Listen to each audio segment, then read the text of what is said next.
to go ahead and move into introducing our last speaker. So how many of you have heard Matt before? Oh, all right. We already have a fan club going here. So before we hand it over to him, though, I thought it would be fair to show you what Matt once looked like. Okay? What Matt once looked like in his lovely young self, as Joey's going to... Aww.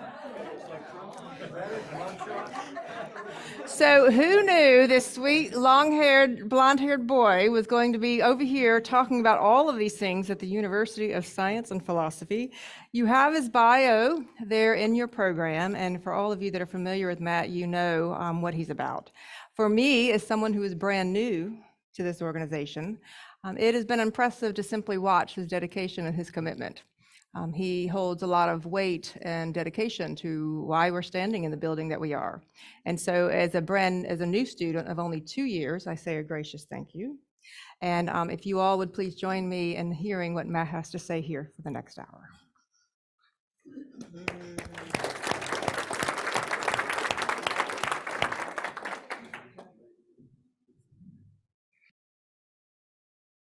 Thank you very much.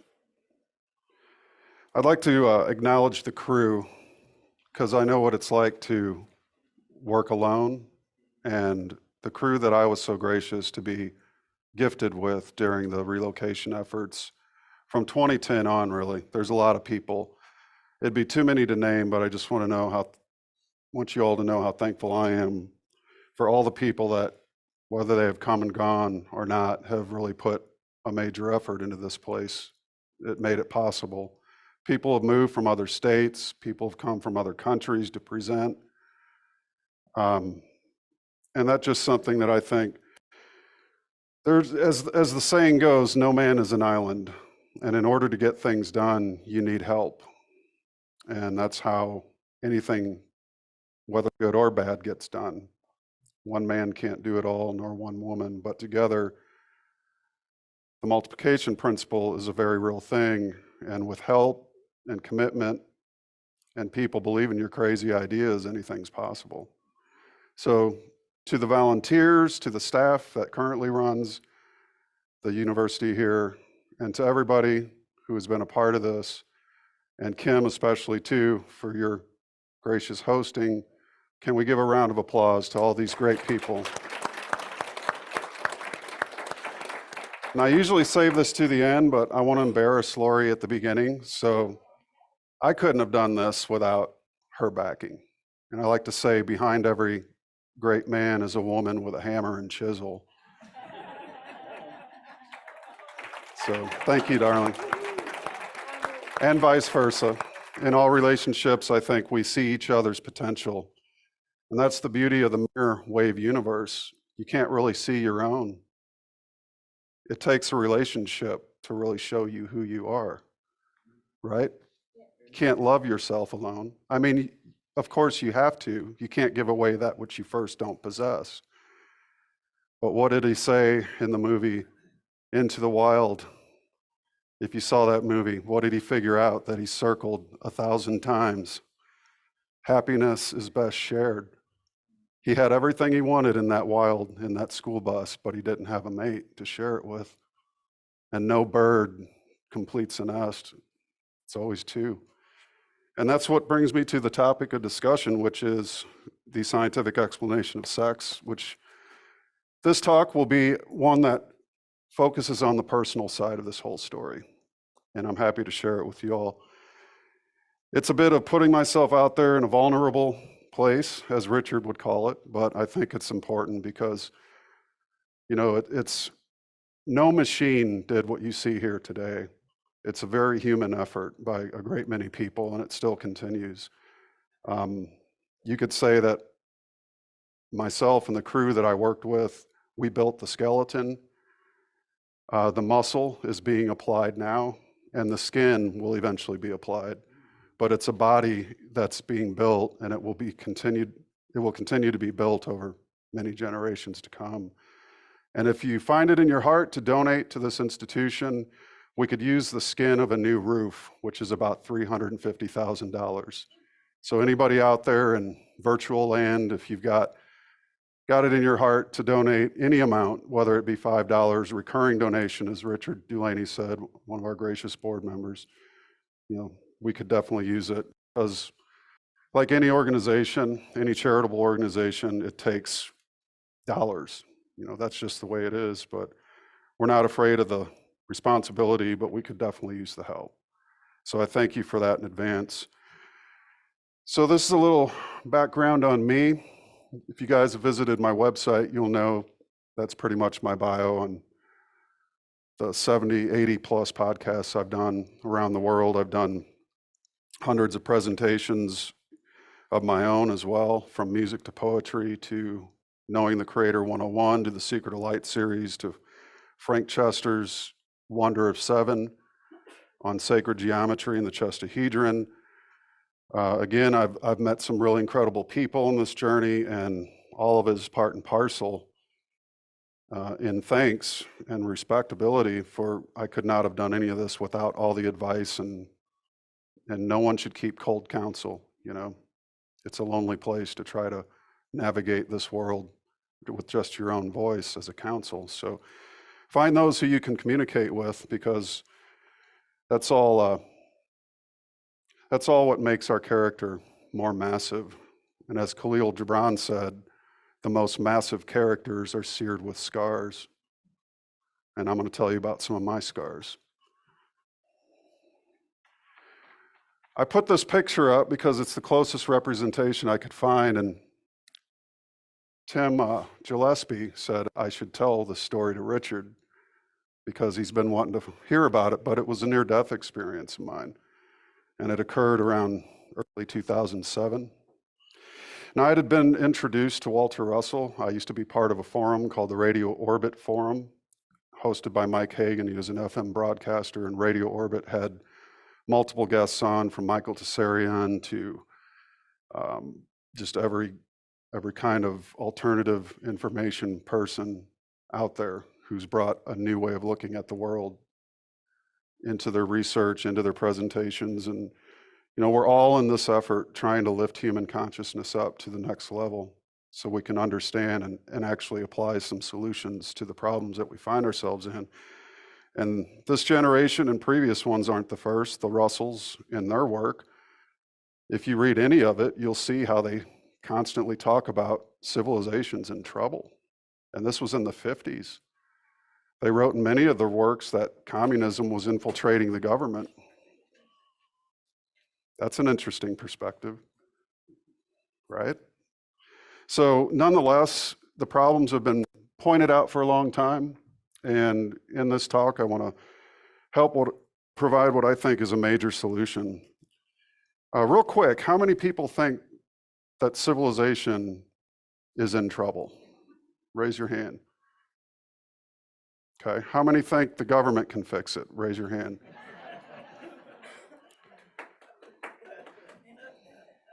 You're all astute. You've all got A's so far. How many people think that if you fix yourself, you help fix the world? That's the path forward. Ding, ding, ding, ding, ding. You all pass go. You all collect 200. We can all leave now. Let's go to the bar. I got the first round. Okay. So that's telling, isn't it? You change the world one person at a time, and that begins with the person that you look into the mirror and see. This was my near-death experience. I ended up on the other side, you could say. I felt like I was dead for over a couple hours. And what I saw, the cause was overconsumption, I would just say that. But I went before what could only be described as a hazy Stonehenge-like setting and standing in the middle of this incredible room of great stones around me. And I'm looking around and thinking, what the hell am I doing here? And above each of these stones, and there were 12 of them, and I used to like a band called 12 Stones. Maybe that had something to do with it. Rock band, kind of cool stuff. And above each of these stones was an animal head, kind of like the zodiac. And they were arguing amongst themselves. And I remember the elephant, he said, and whenever one of these heads would talk, all the other heads would go into that one head. So over here, all of a sudden, this elephant head says, "What's he doing here? We put a lot of time into this one. He's not supposed to be here." And then the other one over here says, "Yeah, we need to send him back." I think it was an owl or something. "He's not supposed to be here." It was like they were arguing amongst themselves.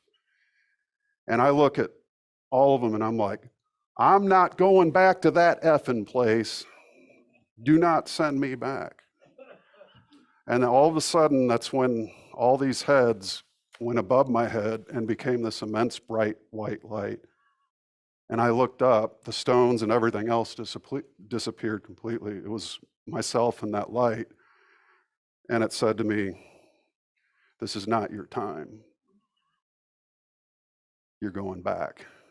And when I landed back in my body, I came off that futon. It felt like I went up 2 feet and then landed back down. And my body was cold. I felt like I had rigor mortis. I couldn't move. From the neck down, I could barely blink my eyes.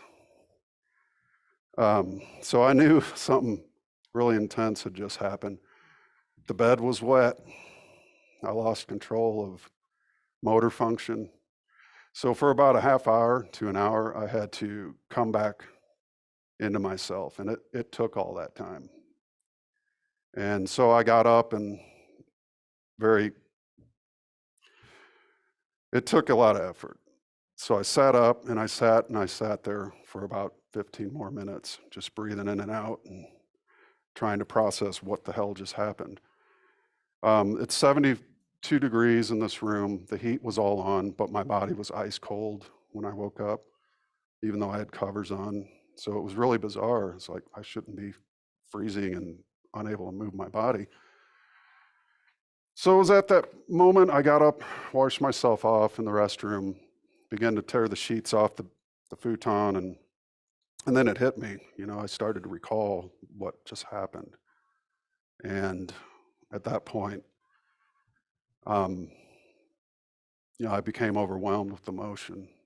And so I dropped to my knees and, I was thinking, I think you and I, Lori, were in some massive fight perhaps. And, we fought 135 times over 20 years, but we did most of that from 0 to 7 years. I call it our broken mirror phase. We both had psychic garbage we had to get out of our system, if you could say. And so this would have been a point in time where I was coming to a nexus point in my own life that I was beginning to study spirituality, both kind of going through this new age phase a little bit. We're going through alternative information. I'm doing comparative religious studies, reading a lot of David Icke, Thomas Merton, Bhagavad Gita, stuff like that. And so upon realizing what had just happened, I literally fell to my knees and I began to weep. And that's when I said out loud, "God, please, I'll be your messenger.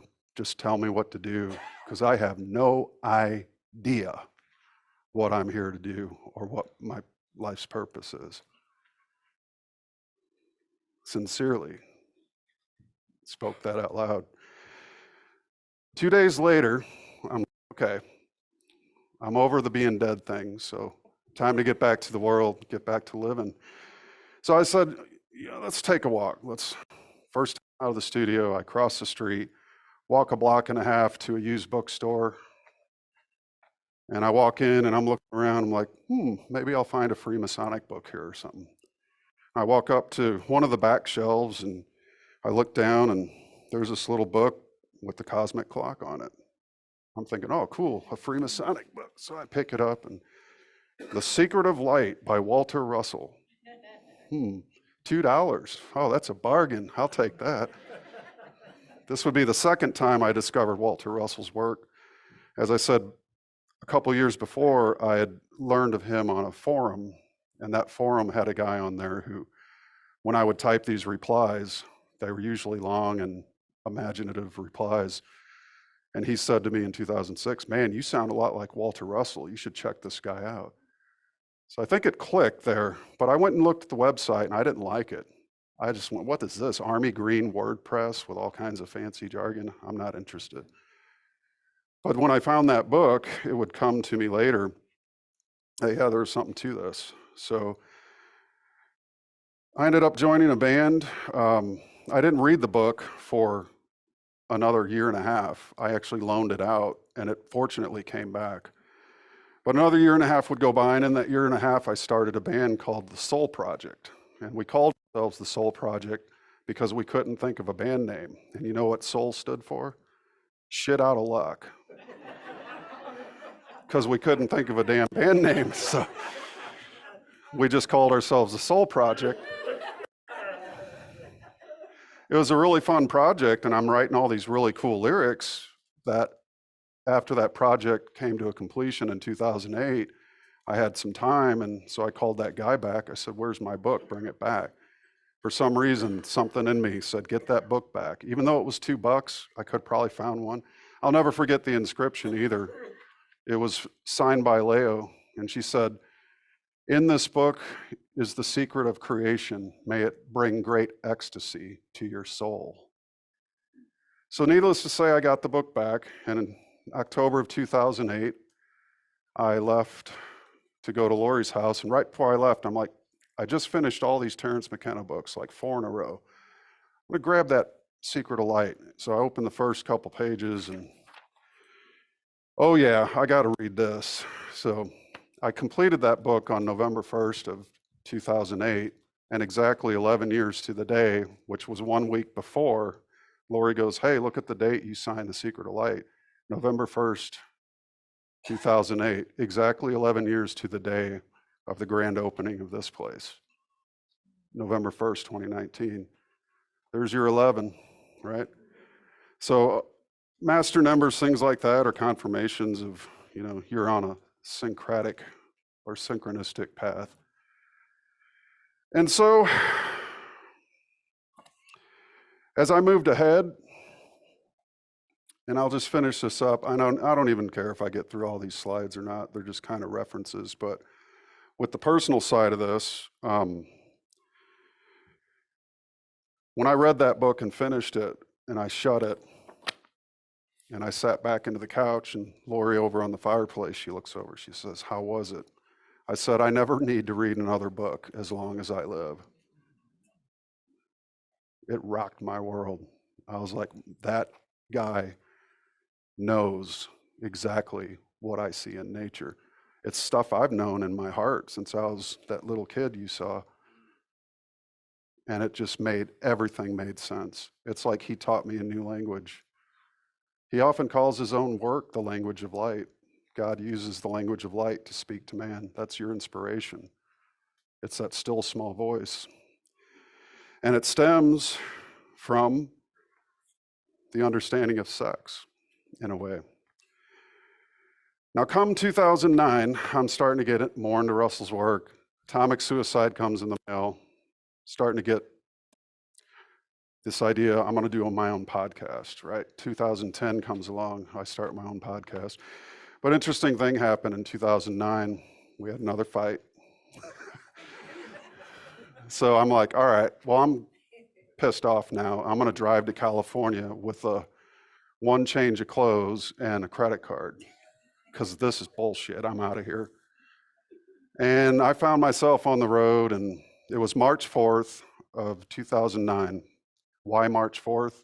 Because it's the only action date in the whole calendar. March 4th, young warrior, March 4th. And quit being a jerk. Learn to get your life together. I'm going out there, I'm gonna take my CDs of music I've made, and I'm gonna hit LA, and I'm gonna sell my soul to the devil and get a record deal. Because I'm tired of being broke, I'm tired of being poor, nobody understands me. It was a sob story I was telling myself, But I really did want a record deal because I had tried band after band after band after band. We'd work for 6 months to a year. We'd have 15, 20 original songs, really intricate Rush-like. I'm playing these pedal synthesizer and singing and keyboard and all at the same time, 4 different things. And it just never worked out. I don't know why, but I would find out soon enough. So I broke down, listening to my music, driving along Highway 50, America's loneliest road. You see a sign that says 86 miles to the next gas station. You're like, oh no, look at the gas gauge. Oh, thank God I got half a tank, I'll get there. And I break down and I cry like I haven't ever cried before. And I realized, man, this really is a lonely road, right? And so I get to California. I stay with family for a while, visit my aunt, and I had fasted 9 days straight, all the way from Missouri to my aunt's house in San Francisco. And she used to own the Washington Street Bar and Grill, her and my Uncle Ed. And I come up the steps of her third story building there, and she lets me in. She goes, my God, you look like you're glowing. I go, I feel like I'm glowing. I haven't eaten in 9 days, and I feel like the Buddha, just like full of just energy and light, and I've shed all the, sort of the cleanse. They say even a 3-day fast will clean out a lot of things out of your system. So we went to lunch, and she goes, well, I know the perfect place to take you. And we walk through Washington Park, cross over, and she goes, we go into this cafe. It's called the Divine Cafe. So you can't make this up. I mean, so I broke my fast with a tuna sandwich at the Divine Cafe.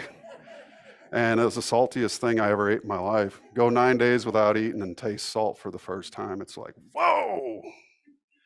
But it felt like I could have kept going. Anyways, getting too off the subject a little bit. 2010 comes around, I come back. Lori and I are giving it another shot. In fact, I asked her to marry me when I was on the beach in California because I couldn't resist, that, and I just couldn't stand the thought of living this life alone. I'm like, we've fought this many times, let's keep going. But we're also two Sicilians, so, honey, don't you have to sweep the curb while I go chop some firewood? So when you find your mate, your soulmate, there's nothing that can keep you apart. You keep coming back to each other. And I'll tell you what, it's the best choice I think we both ever made. We're happy as can be. And yeah, it does get hard, but don't give up. Never give up. Because happiness is best shared. No, I won't fall off the stage, but you'll come to my rescue if I do. She's also a nurse, or was at least. So 2010 comes along. March 4th was the day that I told myself I'm going to go and sin no more. And it's exactly what I did. 2010 comes along, this book comes in the mail. The Scientific Explanation of Sex. And if everybody would like a copy of this, they can hand them out. If you choose to buy it, you'll get 40% off. This is the first booklet ever produced by this university. It was published in 1949, and it was out of the second volume of the Message of the Divine ILIAD. It was a lecture Dr. Russell gave at the end. I'll just read the first page here.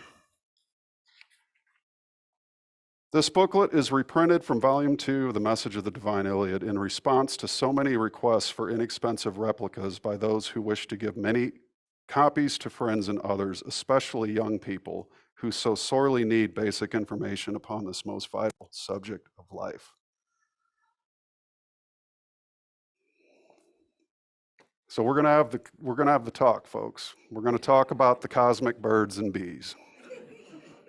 Thank you, Richard, for that title. But this book, I like to say to people I've talked to in person that this book is the reason I'm even here.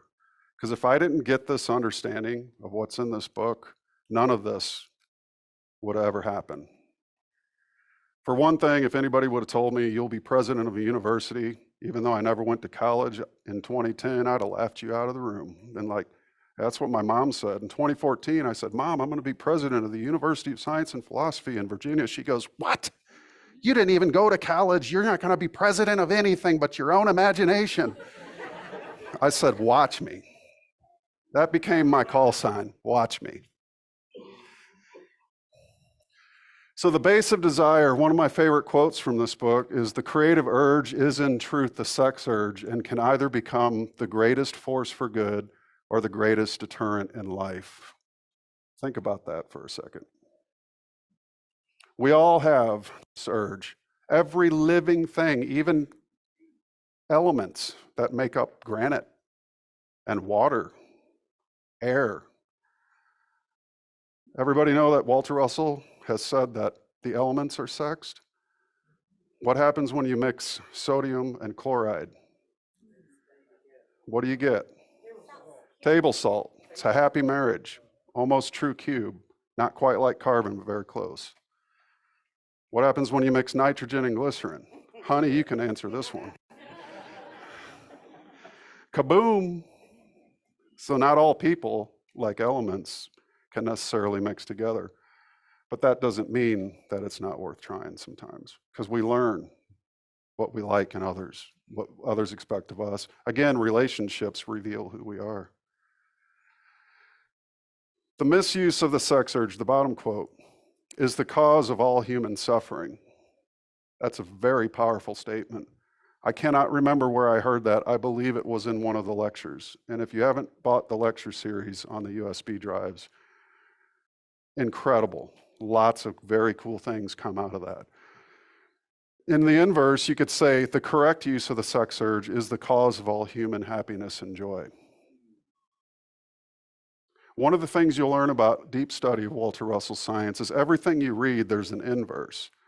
But it's not just for their work. There's an inverse of what the politicians tell us. There's an inverse of what the media says. There's an inverse of what experts tell us. How about our own mates? I like to say walk around things 360 degrees before you make a decision. Is it germ theory? Is it terrain? It's great the argument's finally happening. Western civilization was built on debate. It's good that we don't agree with everything everybody says. How can we synthesize and come to a dialectic if we don't listen to alternative points of view and consider the information that we hear? I think one of the dangers of society today is that we tend to believe authorities.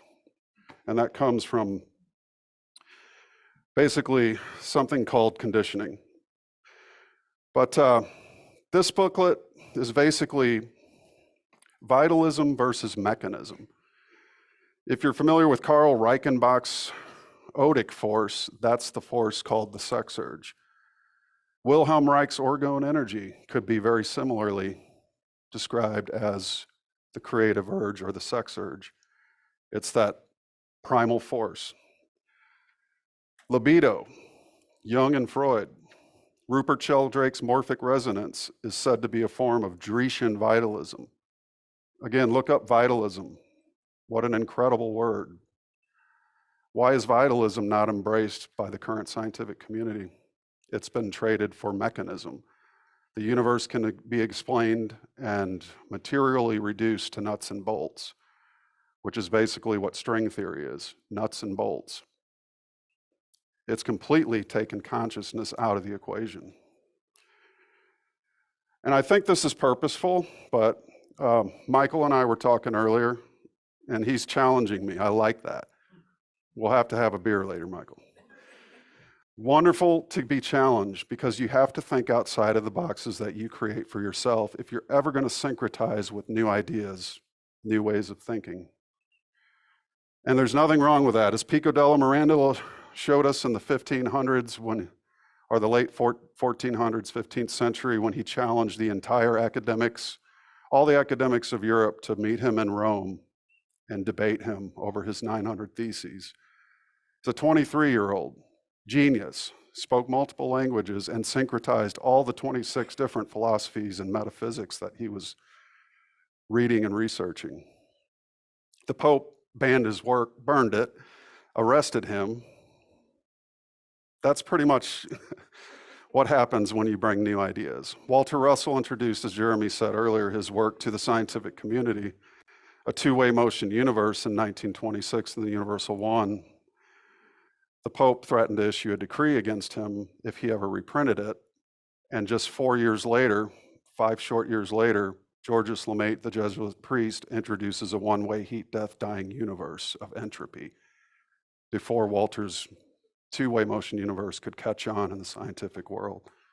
Sir Oliver Lodge said an artist would likely be the one, artist, saint, philosopher, or poet, to bring a unified theory to the world. So back to the book.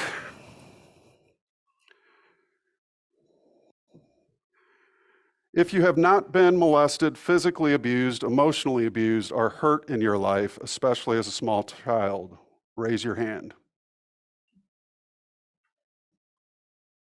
You guys are the fortunate ones. There's a lot of wounded people walking this planet. This book helped me to heal a wound from 5 years old once I understood. Natural free will. Each individual self is the sum total of all his sex decisions. Each person is what he is because of his sex decisions. Social interactions are sex decisions. Meetings for lunch, political views, all of these things are sexed. The priceless gift of free will implies a trusteeship of worthiness to use it constructively. For if used destructively, the whole universe will help one to retrograde, as it will help one to progress. Our hell is self-made, even as our heaven is.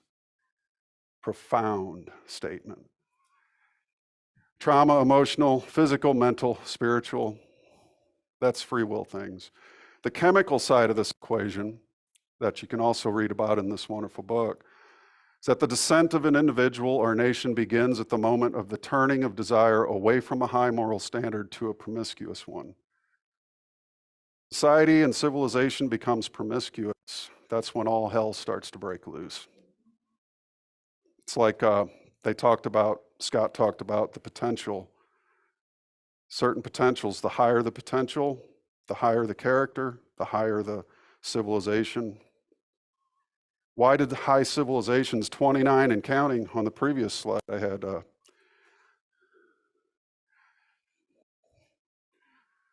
free will mismating civilizations, 29 and counting, usually due to what we call evil, sin, guilt, shame, all stem from unbalanced choices. You know what sin means? To miss the mark. It's a term that comes from archery. So when you go and sin no more, you quit missing the mark. It also is responsible for the master-slave dynamic and its perpetuation. As Michael Tesserin would say, we need a civilization where there are no slaves below us and no masters above. Psychological perspectives. Freud's id, ego, and superego. This is an interesting chart because it lines right up. I just noticed this a week ago. Again, syncretization. When you do a dialectic study of something, you're comparing side by side, and you'll find that in many instances, there's cross-pollination, cross-confirmation. And all of psychology, the whole entire field could benefit from a study of Walter Russell's work. Do you know that Russell's work is psychology? Isn't psyche from the ancient Greek? Doesn't it mean soul and mind? And ology means the study of. What does this university teach? The study of your mind and soul. So it is as much of a psychology as it is a philosophy. Oh, if they only knew that. The id is that primal force, that sex urge. It's that which operates instinctually. Everything in the id is instinctual. We're unconscious of it. Is anyone conscious of their belly doing their processes? Well, maybe me after a spaghetti dinner. Lori might, my God, your stomach's making all kinds of noise. But no, we're not conscious of our heart beating. Even the Russells would say, if you had to stop and think about your heart beating, you wouldn't get anything done. All of these are the automatic processes that this sex urge, which is that base of consciousness, is responsible for keeping running, so that we can have the free minds and free will to pursue other avenues, which, if balanced and are co-creative with God, can produce some of the greatest artwork. Think of Michelangelo's David. How about the Sistine Chapel? How about the art out in the gallery and in here? All of these are examples of what the incredibleness of the human spirit can do. The superego, and I'll say this, a lot of people like to define Freud's superego as the conscience, as well as the expectations and things that you learn from your parents when you're little. It's that voice in your head that feels guilt and shame when you do something wrong. That's what we learn from our parents and from society. It's society's expectations. Well, don't do that. Do what we say. Do you know the superego is where the tyrant lives? How could a Hitler or a Pol Pot or a Stalin or a Mao arise? That's the voice of the superego. That's where the tyrant dwells, excuse me. And that's what speaks to us, and why so many people will say too, especially the difference between Freud's psychology and Carl Jung, for instance, is in Jung, his perspective is that the self is the conscience. So if you look at his point of view, self versus superego, the still small voice versus the voice of the world, of law and your parents, are always at confliction. They're conflicting with one another.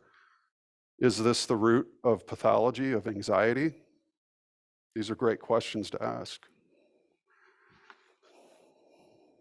The ego, ironically, the reason it's the only part lit up on this slide is because that's the part that syncretizes the opposites. Carl Jung, for 5 years, suffered a mental condition. He finally healed himself in a quote, and I can't remember, I didn't put it in the presentation, but it basically went along something like this. Only until I realized that by the fusion of my own opposites within me could I come to any form of healing. And I'm paraphrasing big time, but that's pretty much the synthesis of what he was saying. We're born into the world in the lower left, physical. As we grow, we become more mental. That's the bottom of your triangle. And in ninjutsu, I took 9 years in ninjutsu when I was a teenager. We learned about the triangle of life. Martial arts is as much of a philosophy as it is a way of life and a defense. You basically learn how not to fight if you truly understand and have a good teacher in martial arts. That's what you learn, how not to fight. When you move from the physical to the mental, that's the base of the human body, of the human being. The consecration of those opposites, the mind and body, become what we call the spirit. And if you can get in balance with all three of those aspects of your triangle in your personal being, you will have total health. And if you should face an unhealthy circumstance, you're going to face it a lot better in a balanced condition than you would being unbalanced. How much time do I have? Anybody? 20 minutes, all right. Wow, I feel like I've been talking for 3 hours. Some more quotes I really like. And these are more psychological perspectives. Again, the study of the mind and soul. The entire human race is threatened with cultural extinction for an indeterminate period of ages because of its disobedience to the holiest and most absolute of all nature's laws, the sex law. The cause of disobedience is ignorance. The penalty for ignorance is the gradual return to the instinctive, or the id, controls of nature, and the consequent restriction of free will to give nature a chance to restore balance through God control in that which the free will of man has destroyed in himself. Wow. I'm reading this in 2010 going, oh my God, that's how all the bands I was in didn't work. All the things I was trying failed. I had a major block in my chakras, or my kundalini was, I think I got to the second or third level and I couldn't get beyond that because I couldn't bridge those opposites.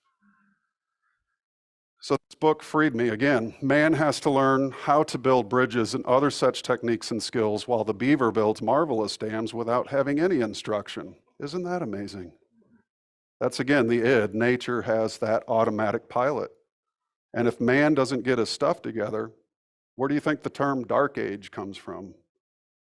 If we fall into dark age, that's going back to God control. Everything becomes the basics again. Maslow's hierarchy, Jung, Freud, it's all out the window. God's got to take it back over until we, through the gradual release of free will for our use, either A, learn to balance it, or B, self-destruct. We've done it 29 times. I wouldn't bet that this civilization is going to not to do it, but we're trying. That's the purpose of this university, is to try to not have another fall of civilization. Through the electrical connections between so-called living things and nature, the commands of the universal intelligence are transmitted by way of the instincts. Automatic reflexes, sense systems, and similar communicating systems. It is by means of these that nature orders her unthinking organic automatic mechanisms to eat, sleep, fight enemies, or escape from them, to build nests, breed, feed their young, and migrate. As her creations learn to become better foci for her thoughts and think with God, they are released from instinctive id dominion, a little bit at a time. Universal intelligence then appears to operate within them as focal points. That's the artist.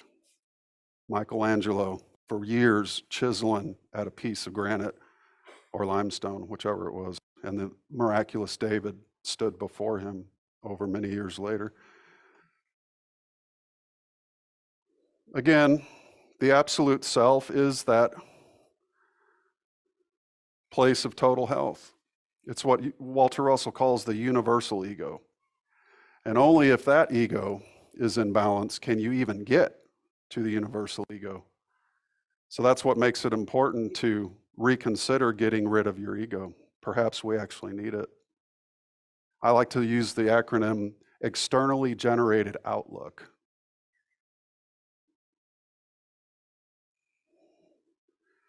When you are in balance with the super and the id, you can get to that total health place. When man becomes sufficiently ennobled as a self-creation to become a conscious co-creator with the universal one, in other words, he enters into that universal ego, it should be his supreme task to perfect his self by using the free will given him for that purpose. He then unfolds in the pattern of his desire.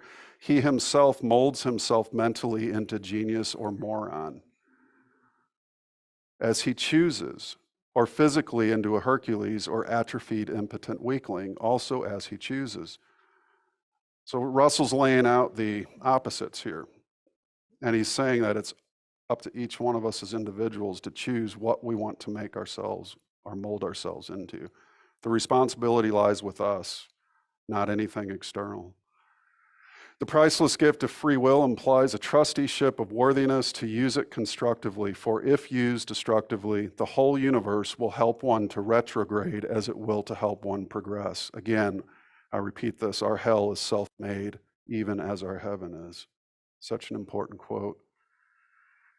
Each person should guard his interchange ego with all other people and things in his environment and choose that alone which ennobles his self. This can be achieved only by association with other noble selves or his own kind and with beautiful things of his environment and with still more beautiful imaginings of his inspired inner vision.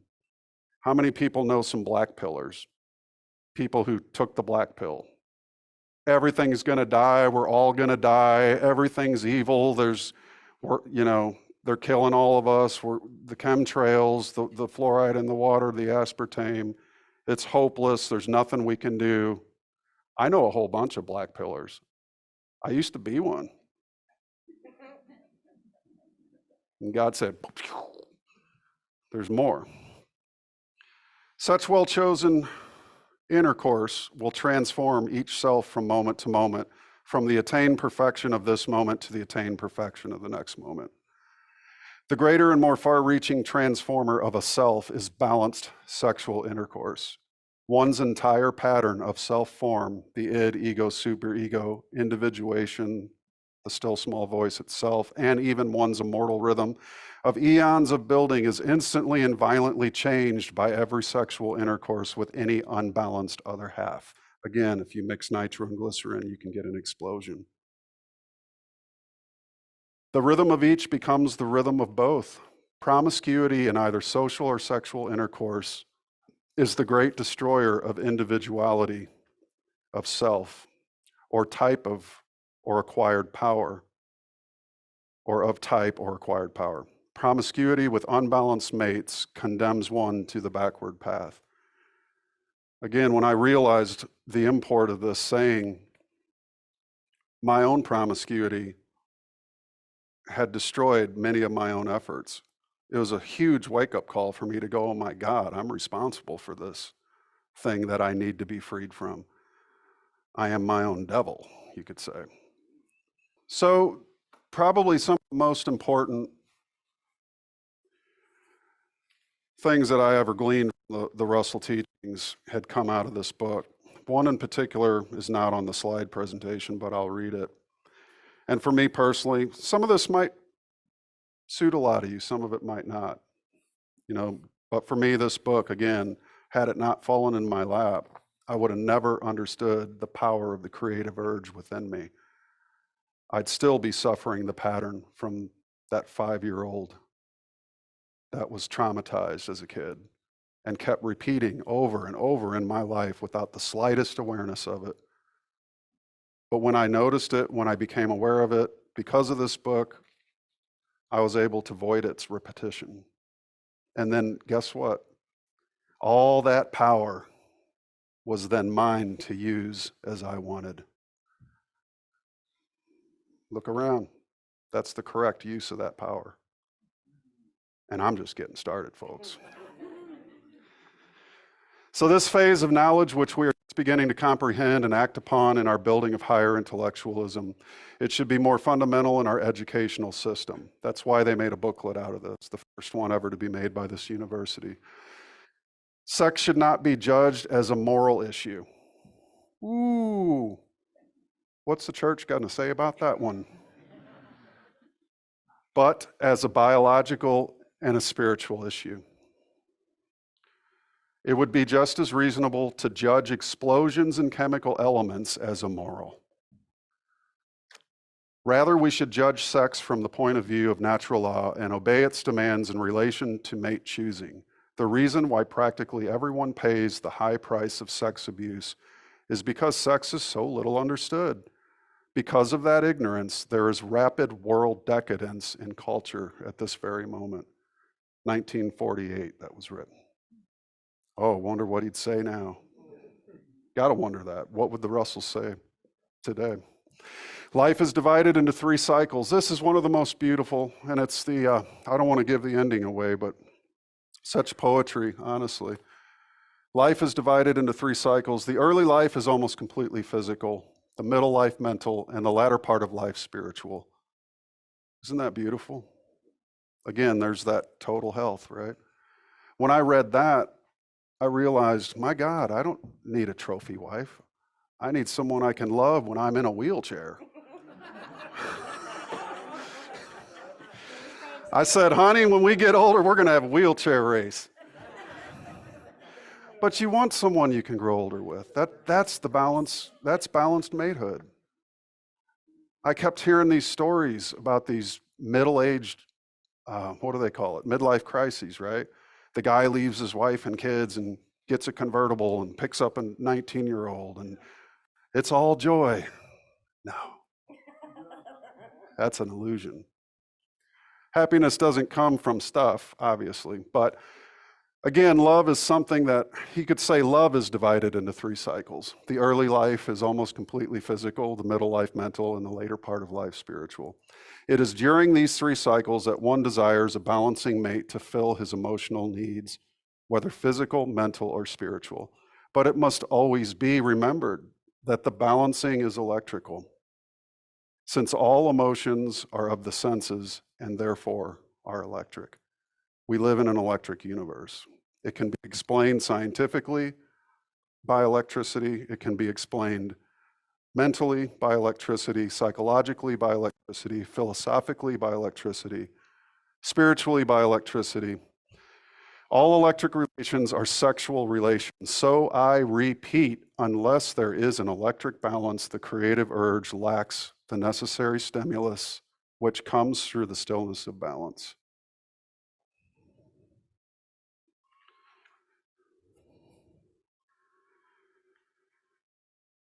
This particular passage I circled, page 32, it's called The Fallacy of Prophylactic Protection. And I think this is, this is the one that floored me. Physical examination of prostitutes does not protect cultured men or women, I'm adding the women, from character contamination. Everything that a man has acquired during his whole past history is recorded in the pattern of his bloodstream and body cells. These cells are electrically contaminated by inharmonious waveforms of the sexed electric current. The effect upon his character is inescapable.